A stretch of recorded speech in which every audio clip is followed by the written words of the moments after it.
goes out very aggressively, and we felt perhaps in Oslo he'd gone out too aggressively, and he's already eaten into Samba on his right, also going well. Dos Santos and Rai Benjamin, little to choose between them. The rest are already trailing behind down the back straight. Warholm has gone out very hard, but Dos Santos is coming back at him.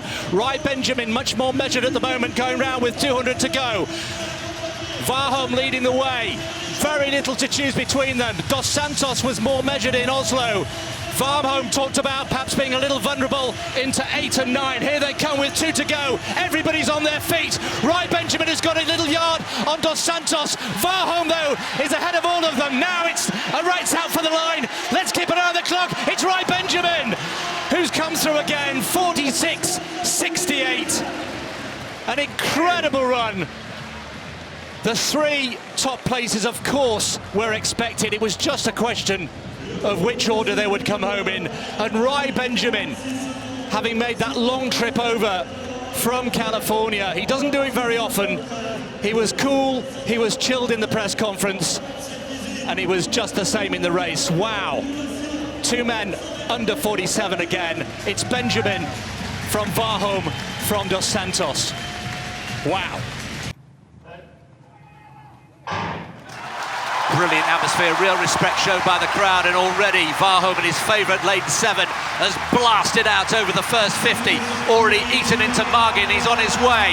Alison Dos Santos, the blonde hair in the centre, is making ground on McMaster. McMaster with a bit of work to do here, but Warholm, who's relentless round the top bend with just under 200 to go, has scorched this. Dos Santos is in pursuit as the bend unfolds. Has Warholm gone off too quickly? He's got brilliant strength endurance, but the long stride of Santos is really starting to make its appearance here. The T's too well clear. Warholm, Santos is coming back at him.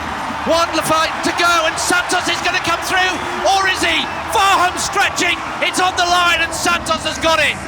Alison Dos Santos has spoiled the Warholm party here. 46.63, the fastest in the world this year, and that puts that in the top 10 of times best of all time. What a statement that is, and what impudence really to come to Oslo, the Bislett Games, Warholm's own home track, and Dos Santos has followed up that brilliant performance in Doha with an outstanding win here, and all respect from the crowd. Brilliant race. The roar gets them underway, and already Warholm has eaten into Laulu in the first 50 metres. Looking smooth down the back straight into his running left leg lead. CJ Allen already with work to do, and this is vintage Warholm. Can he keep it going? The stride pattern looks pretty good so far. Coming into the top bend. He's well away. Real aggression lights out. Has he got plenty in reserve? CJ Allen is leading the charge up here as well. Rosser, they're all flailing in the wake. A little bit of a check of the stride, and now off the last barrier. Let's keep an eye on the clock. Is this special from Warholm? Goodness me, it is! 46.52. Karsten Warholm, the 4th fastest time in history. He's beaten even the world record that he set here 2 years ago. And in terms of announcing your return on the circuit, that is some statement. It's a Diamond League record as well. He just simply blew them apart. What do you say? You know, I was looking at how he started season. You mentioned Rabat last year, and that obviously that wasn't the start he wanted at all, and it ruined his whole season. And well done, CJ Allen, with a big personal best there, 47.58. But you know, to trust yourself, to back yourself, to tell everybody, which he pretty much did yesterday, I'm ready to come here and show you all how good I am again here in Oslo. And it's supreme confidence, but it's not misplaced. He knows from his training, and this place is where he excels. Like you said, he trains here, he knows it like the back of his hand. Just coming into the final flight, I just wondered whether there was just, you mentioned it, just a little check, a little stutter if you like, but no, he forges on. 46.52. You know, his flat speed is incredible. Of course it is. But it's this ability, time and time again, just to go bang. First race of the season, first 400 hurdles race of the season, and there you go. And then that sets what we now know will be an incredible season ahead of him. And, you know, good luck everyone trying to chase him.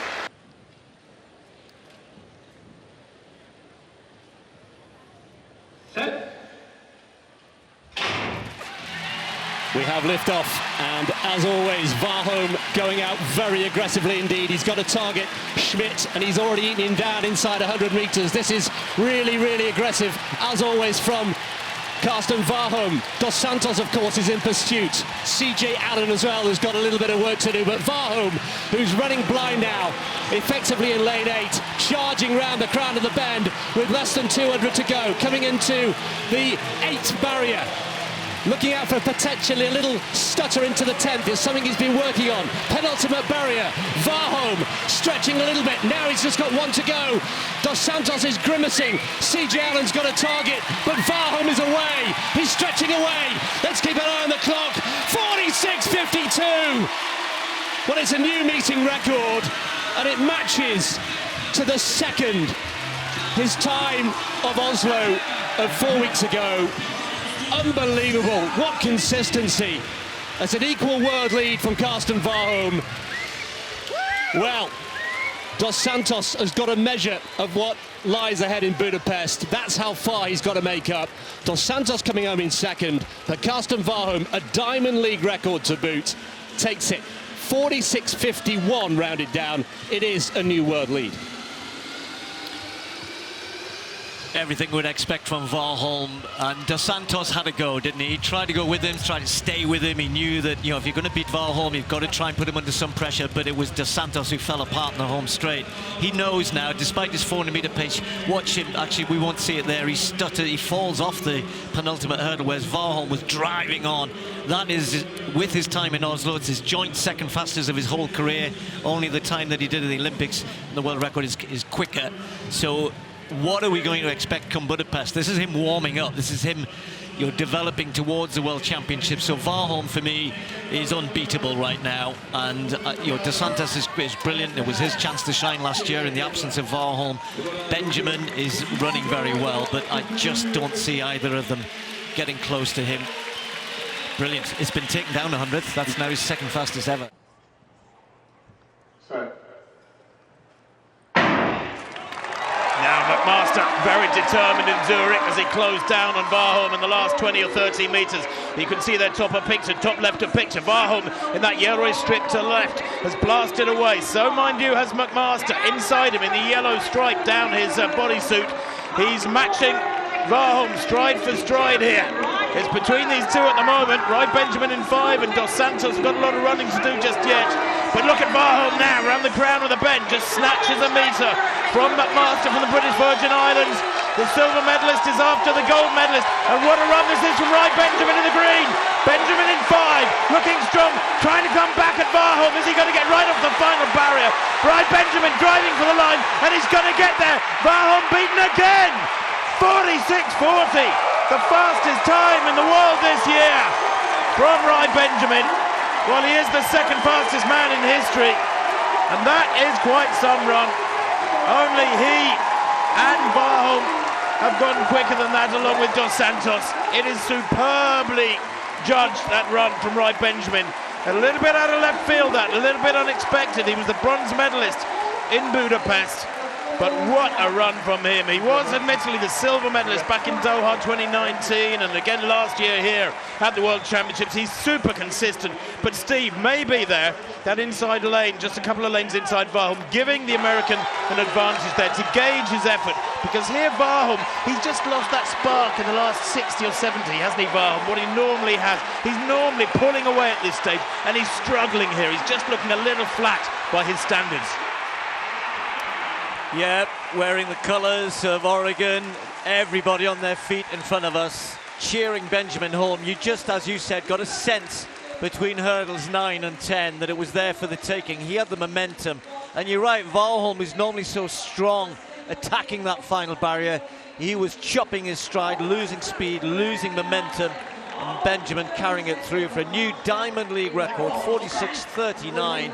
And Warholm, well, he'll have to go away and I think really think about next year, but he's got some real challenge. This has become one of the best events in the world in terms of who could win, because Dos Santos will get better after his injury problems earlier this year. Benjamin, McMaster's in the mix now. Lots to look forward to in 2024, but Benjamin ends up as the Diamond League champion.